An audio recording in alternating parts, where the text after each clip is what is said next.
कहने का कोई मतलब नहीं। जो बात का मर्म या रहस्य अथवा अर्थ या प्रभाव नहीं जानता हो, उससे बात कहने का कोई मतलब नहीं है।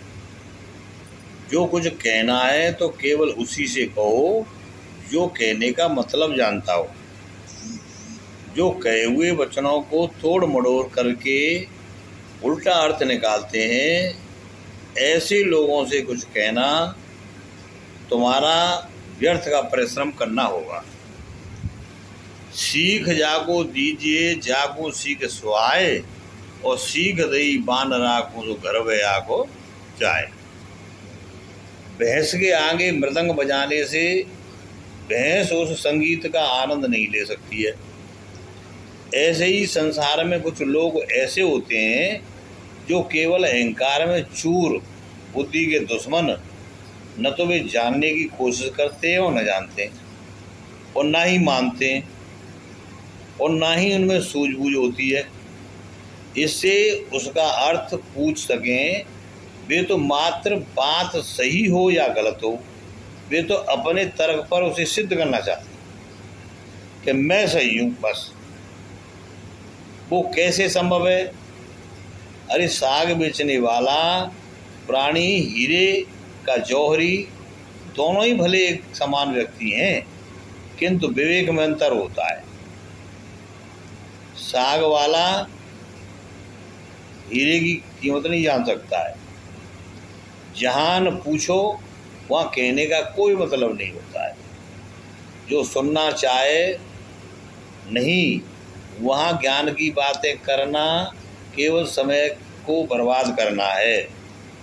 चीज़ या वस्तु वहीं बांटो जहाँ उसका मतलब हो, कोई अर्थ उसको समझे। अतः कहने वाले को उसका ध्यान रखना नितांत जरूरी है। अंधे के सामने रोना है तो अपनी ही आंखें खोनी पड़ती हैं। जहाँ दर्द सुनने वाला नहीं हो, वहाँ दुख सुनाना उपहास कराना है। रोना वहीं उचित है जहाँ हमारी वेदना को समझने वाला हो। जहाँ बेदर्द हाकिम हो, वहाँ कहने का कोई मतलब नहीं होता भैया। झूठ बोलने वाले लोगों के सामने सच्चाई का कोई मोल नहीं होता है। अब लुटेरों के सामने राज खोल देना लूट कराना है। अतः अधिकारी हो देने का ज्ञान, शक्ति, वैभव कुछ भी हो, उसे अवश्य दो। अधिकारी होना चाहिए। यदि उसकी झोली फटी है तो उसमें कुछ नहीं रुकेगा। उसमें श्रद्धा हो, आस्था हो, विश्वास हो, और जो भूखा हो तो उसे अवश्य भोजन दो। वह कृतकृत्य हो जाएगा।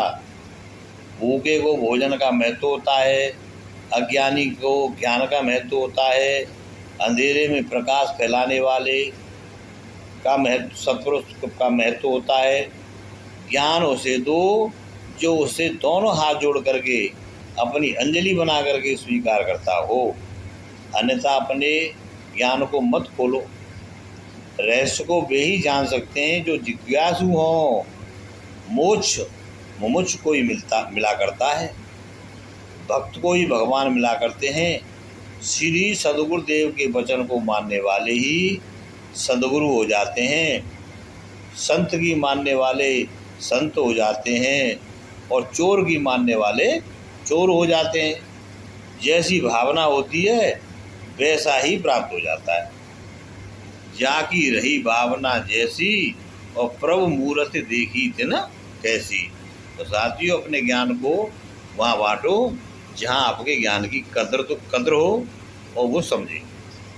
नमस्कार।